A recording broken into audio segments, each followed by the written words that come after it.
সামান্য বৃষ্টিতে হাঁটু জল, বন্ধের মুখে স্বাভাবিক যাতায়াত।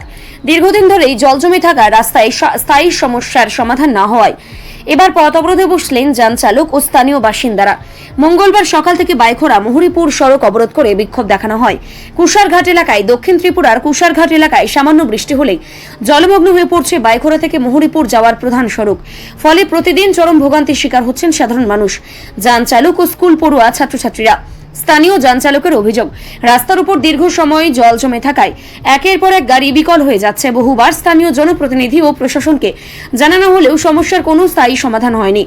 এই ক্ষোভে ফেটে পড়েন স্থানীয়রা ও যান চালকরা, রাস্তায় অবরোধে বসেন। অবরোধের জেরে বাইখোরা মুহুরীপুর সড়কে যান চলাচল কার্যত স্তব্ধ হয়ে পড়ে। স্থানীয়দের দাবি, দ্রুত জল নিকাশনের ব্যবস্থা করতে হবে।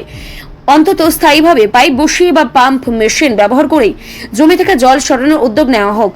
অবরোধের খবর পেয়ে ঘটনাস্থলে পৌঁছায় শান্তির বাজার মহকুমা শাসকের কার্যালয়ের ডিসিএম পবিত্র দাস। তবে স্থানীয়দের অভিযোগ, তিনি ঘটনাস্থলে এলেও কোনো কার্যকর আশ্বাস বা সমাধান দিতে পারেননি। বিক্ষোভকারীদের বক্তব্য, শুধু আশ্বাস নয়, এবার স্থায়ী সমাধান চাই। বিশেষ করে কুশারঘাট বিদ্যালয়ে যাতায়াতকারী ছাত্রছাত্রীদের দুর্ভোগ দিন দিন বাড়ছে বলেও অভিযোগ ওঠে। বর্তমানে এলাকাবাসীর একটাই দাবি, দ্রুত স্থায়ীভাবে জল নিকাশনের ব্যবস্থা করে সাধারণ মানুষের দুর্ভোগের থেকে মুক্তি দিক প্রশাসন। এই বিষয়ে অন্য মতো কাজ করছি আমি, করতে আছি এখানে রাস্তার জলটা নামতে পারেন না। এই কারণে গাড়ি নষ্ট হয়ে যায়, গাড়ি বড়ি ডুবি যায়, গাড়ি ভিতরে পেসেঞ্জার যাইতে না গাড়ির ক্ষতি যেতে আছে। তারা একটা গাড়ি পাঁচ নষ্ট যেতে আছে, জমি যেতে আছে আগুন।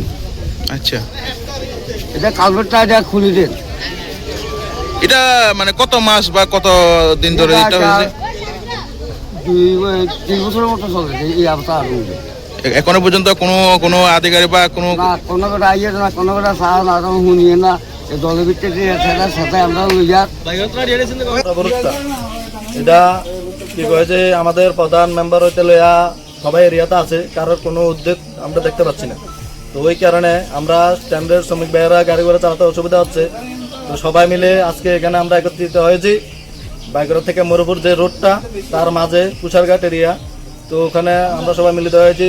আমাদের যে গাড়ি ঘোড়া চালাতে অসুবিধা হচ্ছে, হসপিটালে যেতে অসুবিধা হচ্ছে রুগীকে নিয়ে, তারপরে স্কুলে যেতে পোলাপানের অসুবিধা হচ্ছে। কালকে 3, 4, 5টা গাড়ি এখানে বদ্ধ হয়েছে। তারা 11টা 12টা বেজেছে যেতে, ঠিকঠাক সারাই করেন যেতে।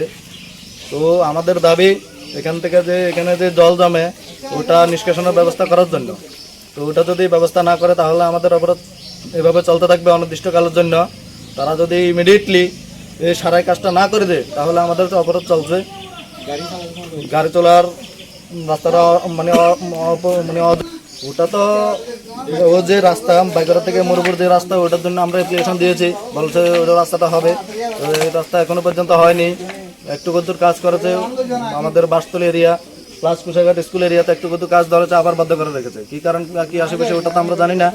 তো এখন আমাদের যে বর্তমান অবস্থা ওটা আমাদের চিন্তাধারা করতে হবে।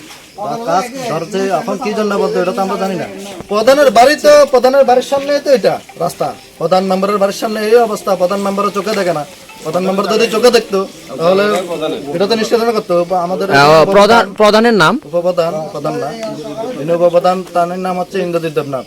তো তাই না একজন জনপ্রতিনিধি হওয়া সত্ত্বেও তাইনের এরিয়াতে, তাইনের বাড়ির সামনে কেন এই অবস্থা, এটা তো তাইনে এটা নিয়ে কোনো উপরে কথাবার্তা কইছে না। যদি তাইনে কইতো তাহলে আমাদের এই শ্রমিক ভাইয়েরা এইভাবে আজকে গাড়ি না চালিয়ে কষ্ট ভোগ করতো না।